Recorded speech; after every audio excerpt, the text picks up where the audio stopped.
Class 11 second সেমের পাঠ্য বিদ্যাপতি রচিত ভাব সম্মেলন থেকে একটি প্রশ্ন। ভনয়ে বিদ্যাপতি শুনো বড় নারী, সুজনক দুঃখ দিবস দুই চারি। ভনয় শব্দের অর্থ কি? বড় নারী কাকে বলা হয়েছে? অংশটির পদকর্তা কি বলতে চেয়েছেন? ভনয় শব্দটির অর্থ হলো বলেন। এখানে পদকর্তা বিদ্যাপতি বলেন এই অর্থেই কথাটি ব্যবহৃত হয়েছে।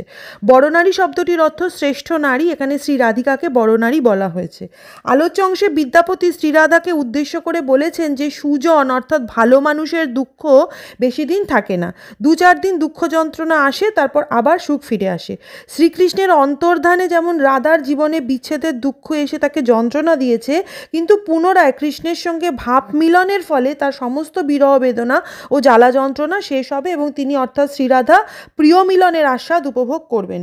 রাধার হৃদয় শতদলে প্রেম বাসনা নব নব রূপে দেখা দেবে, রাধার প্রেমের মঞ্জরিতে ফুটবে মুকুল।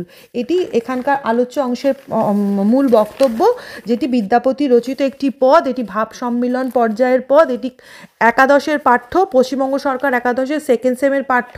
আর তোমাদের হাতে তো বেশি সময় নেই, পরীক্ষা তোমাদের এসে গেছে, তাই খুব তাড়াতাড়ি তোমরা এই প্রশ্নের উত্তরটা তৈরি করে ফেলো।